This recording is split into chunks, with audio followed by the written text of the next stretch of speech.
സങ്കീർത്തനങ്ങൾ അദ്ധ്യായം 53. ദൈവനിഷേധകന്റെ മൗഢ്യം. ദൈവമില്ല എന്ന് ഭോഷൻ തന്റെ ഹൃദയത്തിൽ പറയുന്നു. മ്ലേച്ഛതയിൽ മുഴുകി അവർ ദുഷിച്ചിരിക്കുന്നു. നന്മ ചെയ്യുന്നവരാരുമില്ല. ദൈവം സ്വർഗത്തിൽ നിന്ന് മനുഷ്യമക്കളെ നോക്കുന്നു. ദൈവത്തെ തേടുന്ന ജ്ഞാനികളുണ്ടോ എന്നവിടുന്ന് ആരായുന്നു. എല്ലാവരും വഴിതെറ്റി ഒന്നുപോലെ ദുഷിച്ചുപോയി. നന്മ ചെയ്യുന്നവനില്ല, ഒരുവൻ പോലുമില്ല. ഈ അധർമ്മികൾക്ക് ബോധമില്ലേ? ഇവർ എൻ്റെ ജനതയെ അപ്പം പോലെ തിന്നൊടുക്കുന്നു. ഇവർ ദൈവത്തെ വിളിച്ചപേക്ഷിക്കുന്നില്ല. അതാ അവർ പരിഭ്രാന്തരായി കഴിയുന്നു. ഇന്നോളം കണ്ടിട്ടില്ലാത്ത പരിഭ്രാന്തി. ദൈവം അധർമ്മികളുടെ അസ്ഥികൾ ചിതറിക്കും. അവർ ലജ്ജിതരാകും. ദൈവം അവരെ കൈവെടിഞ്ഞിരിക്കുന്നു. ഇസ്രായേലിന്റെ വിമോചനം സിയോനിൽ നിന്ന് വന്നിരുന്നെങ്കിൽ, ദൈവം തന്റെ ജനത്തിന്റെ സുസ്ഥിതി പുനഃസ്ഥാപിക്കുമ്പോൾ യാക്കോബ് ആനന്ദിക്കും, ഇസ്രായേൽ സന്തോഷിക്കും. അദ്ധ്യായം 54. ദൈവം എനിക്ക് സഹായം. ദൈവമേ, അങ്ങയുടെ നാമത്താൽ എന്നെ രക്ഷിക്കണമേ. അങ്ങയുടെ ശക്തിയിൽ എനിക്ക് നീതി നടത്തി തരണമേ. ദൈവമേ, എൻ്റെ പ്രാർത്ഥന കേൾക്കണമേ. എൻ്റെ അധരങ്ങളിൽ നിന്ന് ഉതിരുന്ന വാക്കുകൾ ശ്രദ്ധിക്കണമേ. അഹങ്കാരികൾ എന്നെ എതിർക്കുന്നു. നിർദ്ദയർ എന്നെ വേട്ടയാടുന്നു. അവർക്ക് ദൈവചിന്തയില്ല. ഇതാ, ദൈവമാണ് എൻ്റെ സഹായകൻ. കർത്താവാണ് എൻ്റെ ജീവൻ താങ്ങി നിർത്തുന്നവൻ. അവിടുന്ന് എൻ്റെ ശത്രുക്കളോട് തിന്മ കൊണ്ട് പകരം വീട്ടും. അങ്ങയുടെ വിശ്വസ്തതയാൽ അവരെ സംഹരിച്ചു കളയണമേ. ഞാൻ അങ്ങേക്ക് ഹൃദയപൂർവ്വം ബലിയർപ്പിക്കും. കർത്താവെ, അങ്ങയുടെ ശ്രേഷ്ഠമായ നാമത്തിന് ഞാൻ നന്ദി പറയും. അങ്ങ് എന്നെ എല്ലാ കഷ്ടതകളിലും നിന്ന് മോചിപ്പിച്ചു. ശത്രുക്കളുടെ പരാജയം എൻ്റെ കണ്ണുകൾ കണ്ടു. അദ്ധ്യായം 55. സ്നേഹിതനാൽ വഞ്ചിക്കപ്പെട്ടവൻ. ദൈവമേ, എൻ്റെ പ്രാർത്ഥന കേൾക്കണമേ. എൻ്റെ യാചനകൾ നിരസിക്കരുതേ. എൻ്റെ പ്രാർത്ഥന കേട്ട് എനിക്ക് ഉത്തരമരുളണമേ. കഷ്ടതകൾ എന്നെ അടിപ്പെടുത്തിയിരിക്കുന്നു. ശത്രുവിൻ്റെ അട്ടഹാസത്താലും ദുഷ്ടരുടെ പീഡനത്താലും ഞാൻ പരിഭ്രാന്തനായിരിക്കുന്നു. അവർ എന്നോട് ദ്രോഹം ചെയ്യുന്നു.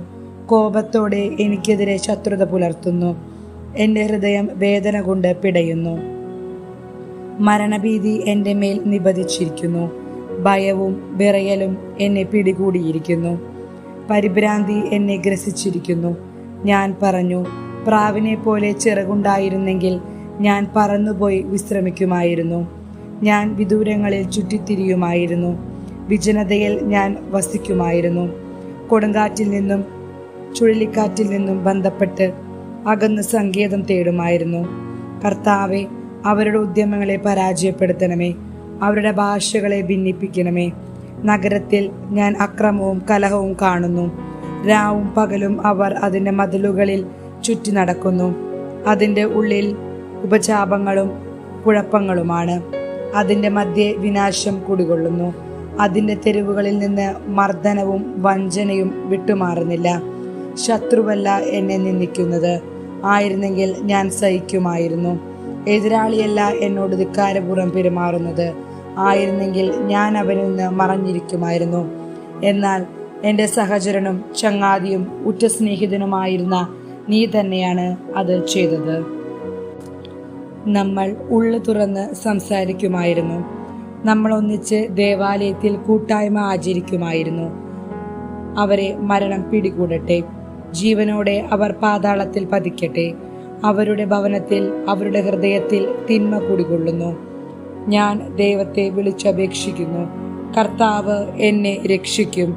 സന്ധ്യയിലും പ്രഭാതത്തിലും മധ്യാഹ്നത്തിലും ഞാൻ ആവലാതിപ്പെട്ടു കരയും. അവിടുന്ന് എൻ്റെ സ്വരം കേൾക്കും. ഈ യുദ്ധത്തിൽ അനേകർ എനിക്കെതിരെ അണിനിരന്നിരിക്കുന്നു. അവിടുന്ന് എന്നെ കാത്തുപാലിക്കും. അനാദികാലം മുതലേ സിംഹാസനസ്ഥനായ ദൈവം എൻ്റെ പ്രാർത്ഥന കേട്ട് അവരെ ലജ്ജിതരാക്കും. എന്തെന്നാൽ അവർ കൽപ്പന പാലിക്കുന്നില്ല, ദൈവത്തെ ഭയപ്പെടുന്നുമില്ല. എൻ്റെ കൂട്ടുകാരൻ തൻ്റെ സുഹൃത്തുക്കൾക്കെതിരായി കൈനീട്ടി. അവൻ തൻ്റെ ഉടമ്പടി ലംഘിച്ചു.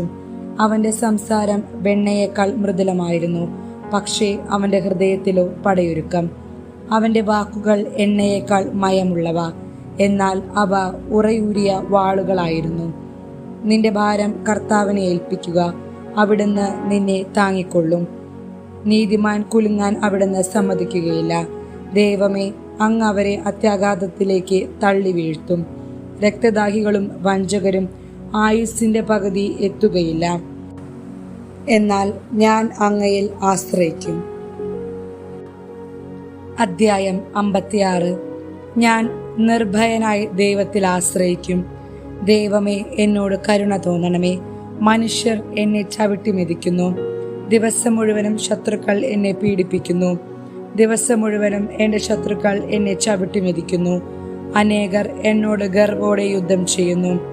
ഭയമുണ്ടാകുമ്പോൾ ഞാൻ അങ്ങയിൽ ആശ്രയിക്കും. ആരുടെ വചനത്തെ ഞാൻ പ്രകീർത്തിക്കുന്നുവോ ആ ദൈവത്തിൽ നിർഭയനായി ഞാൻ ആശ്രയിക്കുന്നു. മർത്യന് എന്നോട് എന്തു ചെയ്യാൻ കഴിയും? ദിവസം മുഴുവനും അവർ എന്നെ ദ്രോഹിക്കാൻ നോക്കുന്നു. അവരുടെ ചിന്തകൾ അത്രയും എങ്ങനെ എന്നെ ഉപദ്രവിക്കാമെന്നാണ്. അവർ കൂട്ടം കൂടി പതിയിരിക്കുന്നു. അവർ എൻ്റെ പ്രാണന് വേണ്ടി പതിയിരുന്ന് എൻ്റെ കാലടികളെ നിരീക്ഷിക്കുന്നു. അവരുടെ അകൃത്യത്തിന് തക്ക പ്രതിഫലം നൽകണമേ. ദൈവമേ, ക്രോധത്തോടെ ജനതകളെ തകർക്കണമേ. അവിടുന്ന് എൻ്റെ അലച്ചിലുകൾ എണ്ണിയിട്ടുണ്ട്. എൻ്റെ കണ്ണീർ കണങ്ങൾ അങ്ങ് കുപ്പിയിൽ ശേഖരിച്ചിട്ടുണ്ട്. അവ അങ്ങയുടെ ഗ്രന്ഥത്തിലുണ്ടല്ലോ. ഞാൻ അങ്ങയെ വിളിച്ചപേക്ഷിക്കുമ്പോൾ എൻ്റെ ശത്രുക്കൾ പിന്തിരിയും. ദൈവം എൻ്റെ പക്ഷത്താണെന്ന് ഞാൻ അറിയുന്നു. ഞാൻ ആരുടെ വചനം കീർത്തിക്കുന്നുവോ ആ ദൈവത്തിൽ, ഞാൻ ആരുടെ വചനം പ്രകീർത്തിക്കുന്നുവോ ആ കർത്താവിൽ നിർഭയനായി ഞാൻ ആശ്രയിക്കും. മർത്യന് എന്നോട് എന്തു ചെയ്യാൻ കഴിയും? ദൈവമേ, അങ്ങേക്കുള്ള നേർച്ചകൾ നിറവേറ്റാൻ ഞാൻ കടപ്പെട്ടിരിക്കുന്നു. ഞാൻ അങ്ങേക്ക് കൃതജ്ഞതാബലി അർപ്പിക്കും. ഞാൻ ദൈവസന്നിധിയിൽ ജീവന്റെ പ്രകാശത്തിൽ നടക്കേണ്ടതിന് അവിടുന്ന് എൻ്റെ ജീവനെ മരണത്തിൽ നിന്നും എൻ്റെ പാദങ്ങളെ വീഴ്ചയിൽ നിന്നും രക്ഷിച്ചിരിക്കുന്നു.